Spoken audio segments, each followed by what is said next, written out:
Сұңғатова Ғалия Балтабайқызы, Ленин кентінің тұрғыны, зейнеткер, қолөнерші, өзіміздің қазағымыздың салт дәстүрі, әдет ғұрпын насихаттаушы деп таныстыруға болады. Және де Алтын Оймақ үйірмен осы Жайомса атындағы Мәдениет сарайының Алтын Оймақ үйірмесін басқарып келем.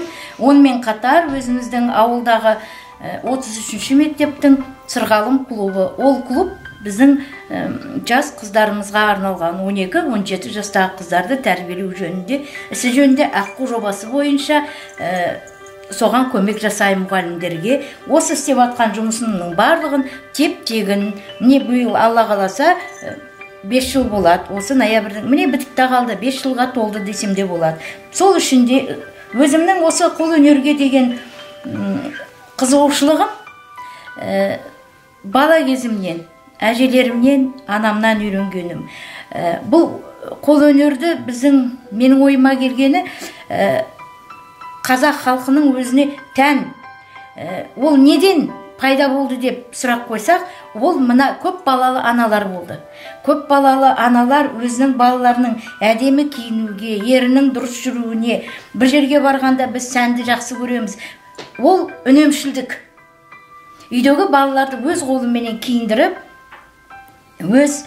сол үйдегі заттарды үнемдеп, соны әрман қарай балаларға жалғастыру. Сол өнерге мен қызығып жүрдім. Бірақ өмірдің ағымына байланысты, өмірдің мына несіне байланысты мен темір жолда жұмыс жасадым өмір жолы. Одан пенсияға шыққаннан кейін, зейнеткер болғаннан кейін осыны нық қолға алдым. Осы жерге келіп, мен осы жұмысты өз еркімменен, өзімнің құлшынысымменен, өзімде бойыма біткен сол қасиетті мына жас ұрпаққа, өскелең ұрпаққа дәріптеу, оның ішінде көп балалы аналар, мүмкіндігі шектеулі, оның ішінде мына біздің қамқор басшысы Салтанат Закарьяновнамен бірігіп, бір күнде бастадық осы жұмысты. Әрман қарай дәріптеп келе жатырмыз. Соның ішінде қазір сіздермен таныстыра кететінім, ең әуелі менің бастаған жұмысым, менің біттей жиенім бар.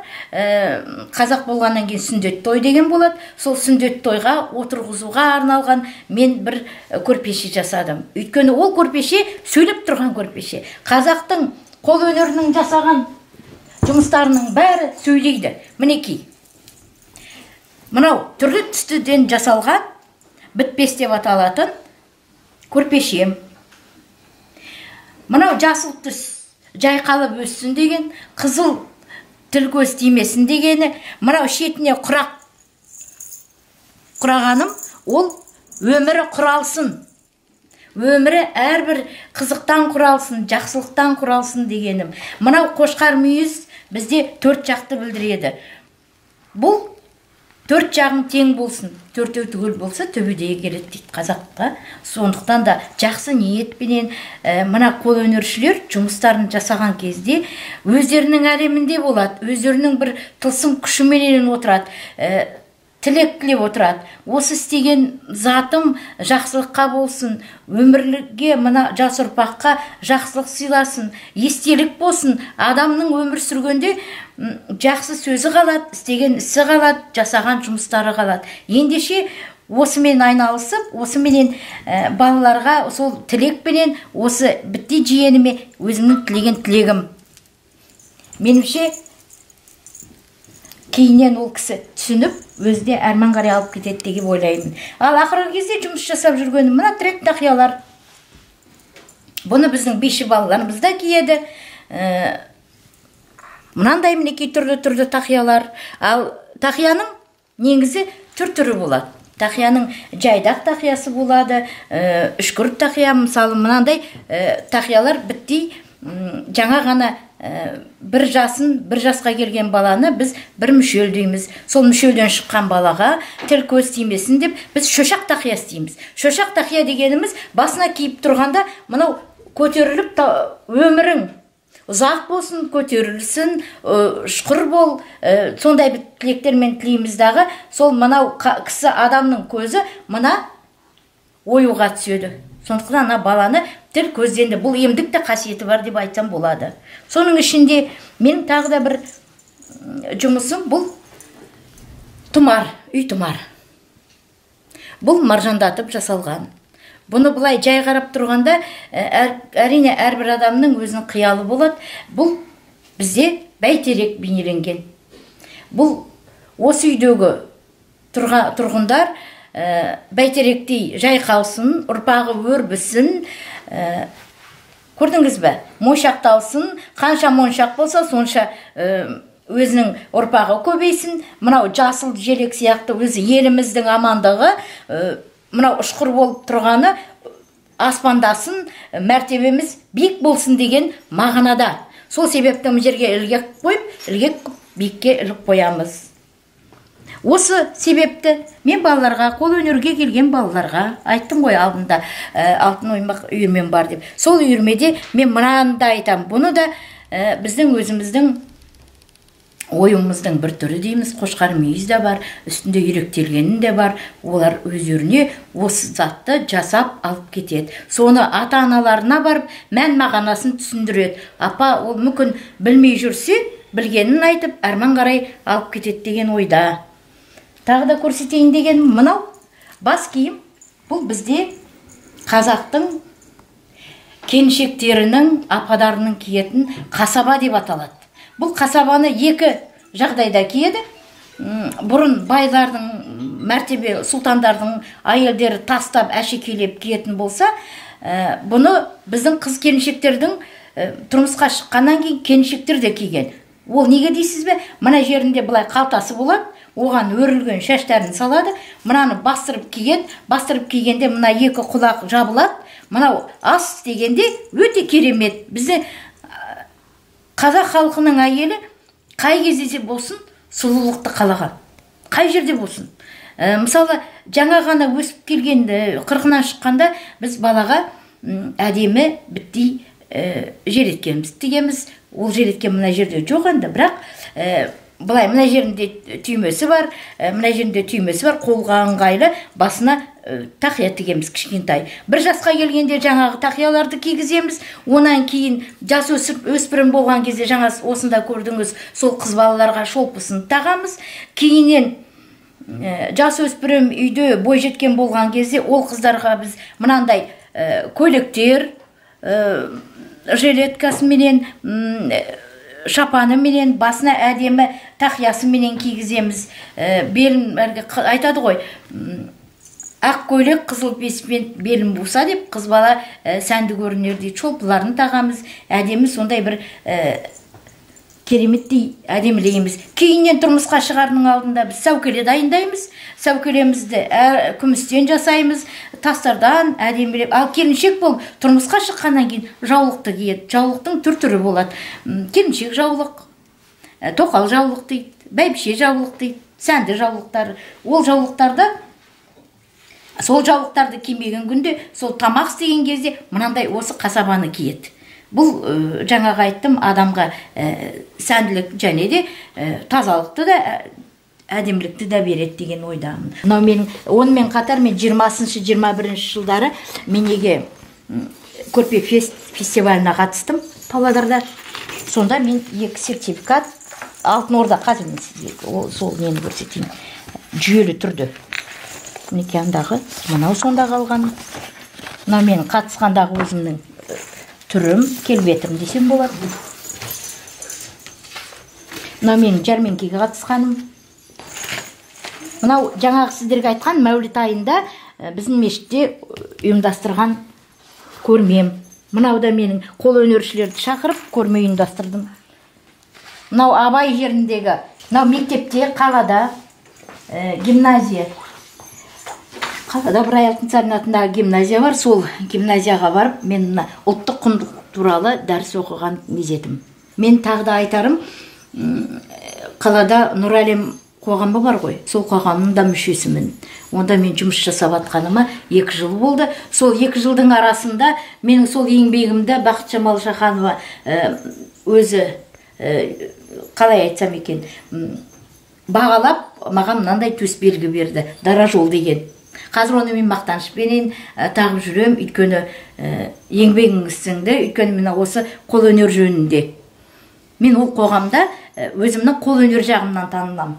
Сонымен бірге бізде ер адамның да бөріктері бар. Мынау менің бітті жаңағы жиенім 1 жасқа келгенде қыс мезгілі болды. Сол кезде менің мынау құлақшын жасап тіккенім.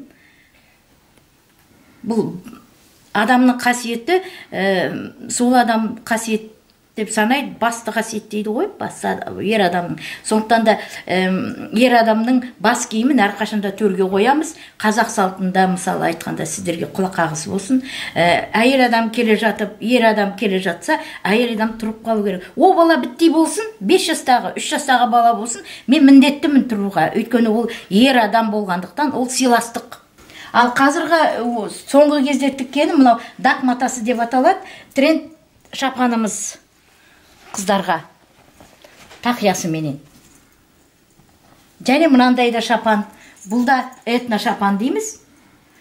Үстіне мынандай әшекейлер қиып, қазір жүрген жерде бәрі киіп жүр.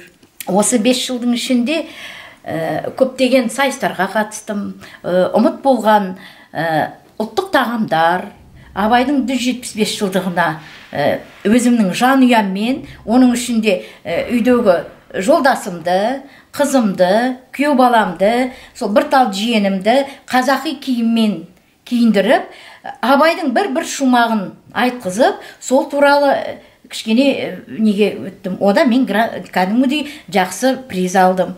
Одан кейін ұмыт болған қазақтың ұлттық тағамдары дейді. Біз көптеген есімізге түссе, біз ет тағамын есімізге түседі, бірақ әсіп тамағын біз ұмытып кетеміз. Әсіп дегеніміз ол қойды, немесе ірі қара малды сойған кезде шек қарыннан, өкпе бауырынан жасалатын шекке өткізіп, күрішпенен қосып, суыменен, сорпасымен әрлеп жасайтын қазақтың ұлттық тағамы. Сол жасау жөнінде оған да қатыстым. Және біздің өзіміздің ұлттық тамақ Наурыз кезінде Көже фест деген қалада бізде конкурс болды, соған қатысып, одан да өте дәмді деген мына ыдыстарымменен әдемілеп көрсетіп, дәмін таттырып, насихаттап, не қосылатын, сол тамақты неттім, енді насихаттадым десем болады, және де жақсы баға алдым сол жұмысым үшін. Тағы да ұлттық киімдер жөнінде, ұлттық киімдерді насихаттау жөнінде түр-түріменен дефилеге қатысып, одан да жақсы енді көрсеткіштерге ие болдым десем болады. Өте жақсы нәтижесін берді. Сонымен қатар біздің ауылымызда мешіт бар. Онда біз жылма-жыл, мінекей 20 жылға тақау болды. Жылда біз Мәуліт мерекесін өткіземіз.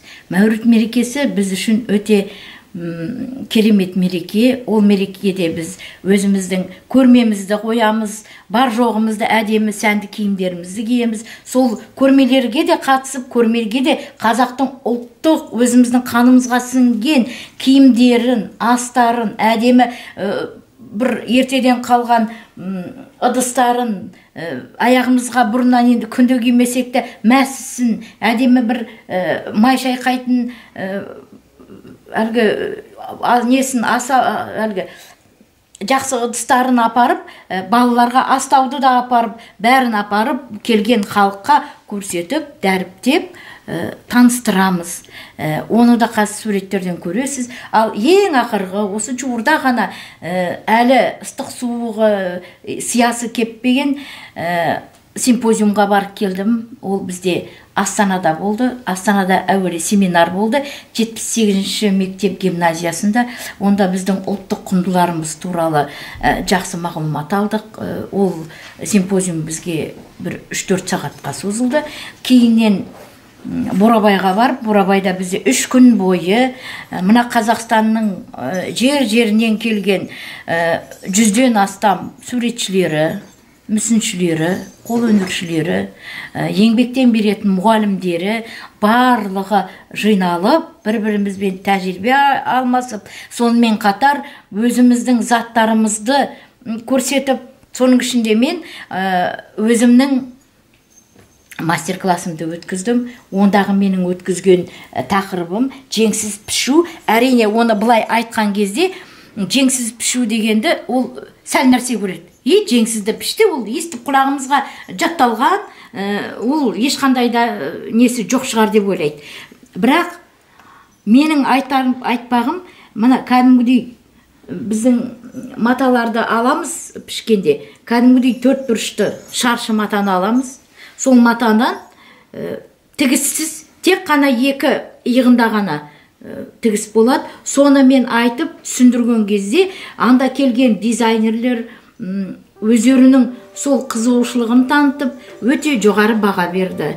Ендігі жерде соны біз әрмен қарай өзіміздің жұмыстарымызды жалғастырып, осы сіздің көрсеткен мастер-классыңызда әрмен қарай өз жұмыстарымызда қолданамыз деген сөздерді айтқанда, менің өзім қазақта айтады ғой, мына басым төбеге екі елі жетпей қалды. Өйткені мен